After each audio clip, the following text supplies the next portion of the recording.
So welcome back. In the second part of this lecture, we're going to look at first order. So in the first one, we did work on zero order of the reaction. So a few things were explained. So here we're going to have continuation. So you can check the video on zero order first, in order for you to have a proper understanding. Though they are not dependent on each other. Okay. So now for first order reaction, what we have is this. Let's take, for instance, we are having our reactant A. We are having a simple chemical reaction whereby A turns to B, for instance, where A is our reactant and B is our product. The rate of this chemical reaction depends on the concentration of the reactant. And due to that, I can write something like this. I can write the rate of the reaction is proportional to the concentration of the reactant raised to power the order that we are discussing. So in the first lecture, we work on with zero order, but here we are going to work with first order, meaning I'm going to have power here to be 1, and this is a simple rate law. But at the same time, we have to pay attention to something that if I am having a particular quantity of the substance here, let's say I am doing a simple chemical reaction whereby my water is turning into milk. Is that my reaction? So my water is my reactant and milk is my product. At zero time, how much milk do I have in this container when the reaction have not started? The value is 0. But when the reaction have not started, how much water do I have here? I have it to be filled up. Everything is there. So this quantity I have here, I'm going to say the concentration of my reactant in this case now is everything. Why my product here is 0.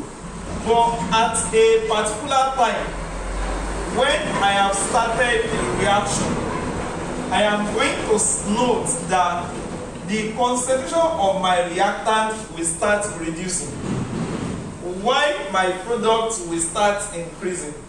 So we can say the rate of the reaction is the time taken for the reactant to disappear and the product to reappear. So therefore, I can now say that the rate at which this one disappears equals to the rate at which my product appears. So in that case, the rate of that reaction equals to negative change in concentration of my reactant with time. So change in reactant over change in time, but it's negative. Why is it negative? Because it will be reducing. It is converted into product. It is also equal, the same rate is also equal to the positive change in concentration of my product, which is B, over change in time. Why? Because my B, which is my product, will be what? Increasing gradually. So as a result, I have interest in my reactant, so and then the rate of reaction will now be negative change in concentration of the reactant with time. So this is what I have from the rate law. According to the rate law, I can now write that the rate of the reaction equals to, I can introduce a constant now called the rate constant, and then multiply by this. N raised to 1 is that thing. So I am going to have this attained. From here, I can know that the rate here is also equal to the rate here. So therefore, everything here underlined as 3 is also equal to everything here underlined as 3. So if I equate them to each other, I am going to have what is rate from here. Rate is rate now. So rate from here equals to negative change in concentration of A over change in time equals to K concentration of A. At this point, I want this concentration of A and A to stay on each other, and I want this time to go away. So you do that anyhow you like. I can cross multiply. The T will come here and change, and this concentration of A will come and stay at the bottom here. So I will have negative of change in concentration of A divided by, if I bring this one here, if I divide both sides by that, this A will fall under here. And that is going to be equals to, this will multiply here. So I'm going to have K, then I will have the T. But I wish to have this change in condition of A over this to stand alone. So due to that, I multiply both sides by minus negative. So therefore, the minus here becomes plus and minus appears here. So let's just, instead of rewriting it, let me just do that. Then I'm going to add a negative here. At this point, I'm going to integrate both sides. So remember in the first lecture we had, we said this is the sign for integration, like S, but it will be longer, like a snake. So in that wise, what I'm going to have here is going to be change in concentration of A over concentration of A, and it's going to be equals to negative. Of course, I told you that in that lecture that we don't integrate a constant. And who is a constant? A constant is anything that does not have the something. And if this one have the K, it's not a constant. But now it doesn't have the, so it's a constant. But this T have the T, so it's not a constant. Like this one, I can say it's a constant.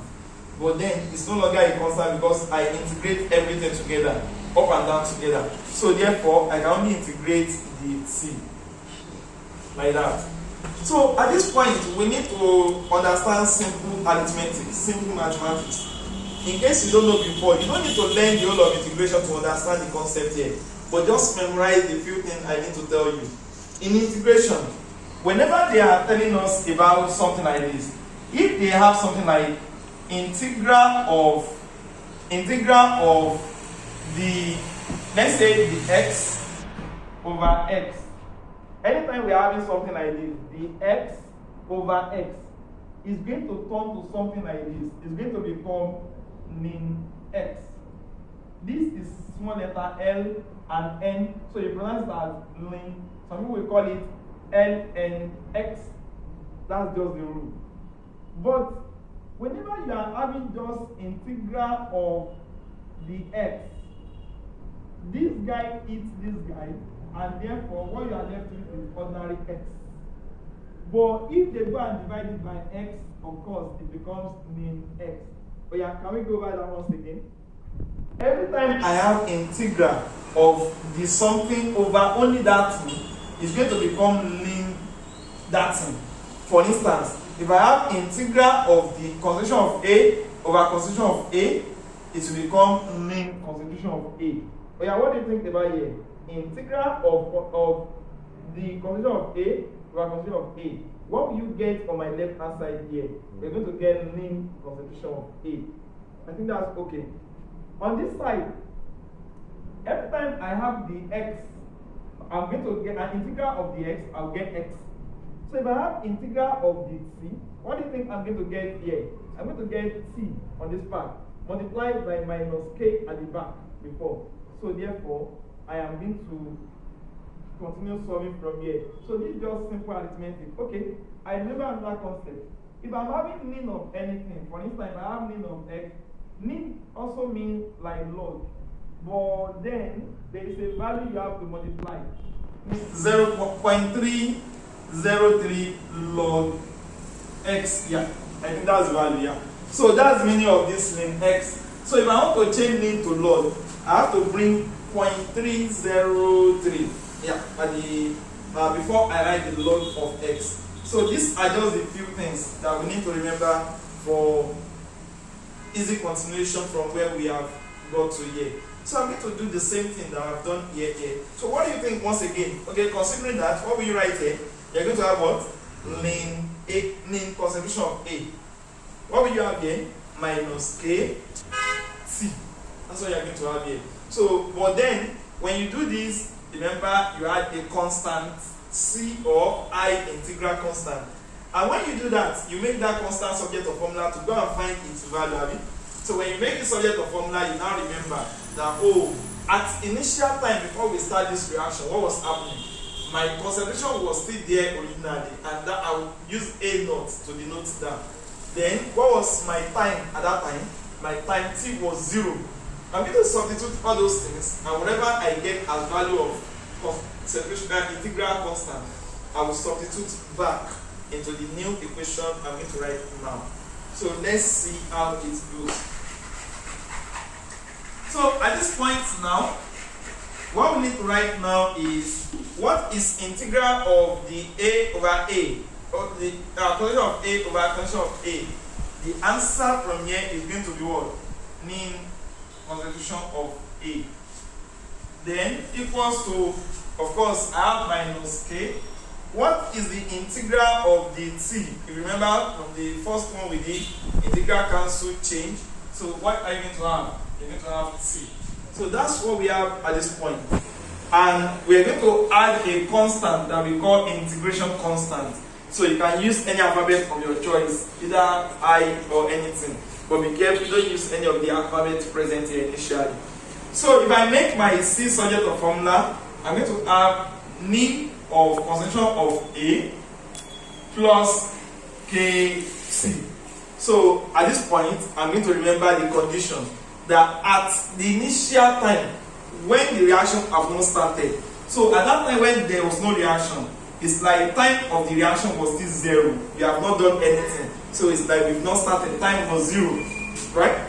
So then at that point, our concentration of A is going to be equals to what? It's going to be initial concentration. And I've decided to be using A naught to denote that. So I put 0 at the bottom of this. So meaning it was not.